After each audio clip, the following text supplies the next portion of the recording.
22 октябрга карата кыргызстандыктардын арасынан дагы 125 кишиден коронавирус аныкталды. Мурда ооруп жаткандардын 4-өө каза болду. 3 күндөн бери өлкөдө бул инфекцияны жугузгандар көбөйүп, күнүмдүк статистика 100дөн ашып жатат. Сентябрдын этегинен бери инфекция жугузуп алгандардын күнүмдүк көрсөткүчү 60-90дун тегерегинде болуп турган. Саламаттык сактоо министри Алымкадыр Бейшеналиев Кыргызстанда коронавирус эпидемиясынын 4-түнчү толкуну ноябрь-декабрь айларына туура келиши ыктымалдыгын белгилеген. Коронавируска каршы республикалык штабтын расмий эсебине ылайык өлкөдө коронавирус болгондор 2020-жылдын март айынан бери 180 миңден ашты. Алардын 2647си көз жумуп 175 миңдей айыкты.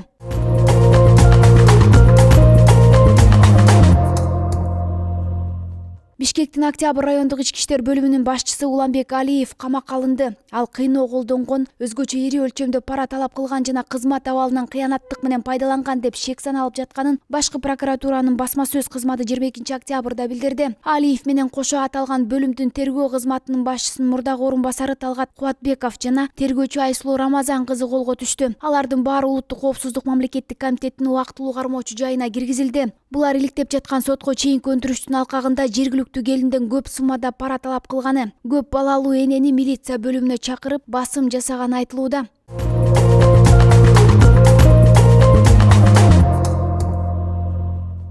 Бүгүн 22 октябрда Нарын шаардык кеңешинин 7-сессиясында Нарын шаарынын мэрин шайлоо каралды. Бул тууралуу шаардык мэриянын басма сөз кызматы кабарлады. Маалым болгондой, Нарын шаарынын мэри кызматына Арслан Сталбек уулу жана Эмилбек Чымылдаков талапкерлигин коюшуп, сессияда өз программаларын тааныштырышты.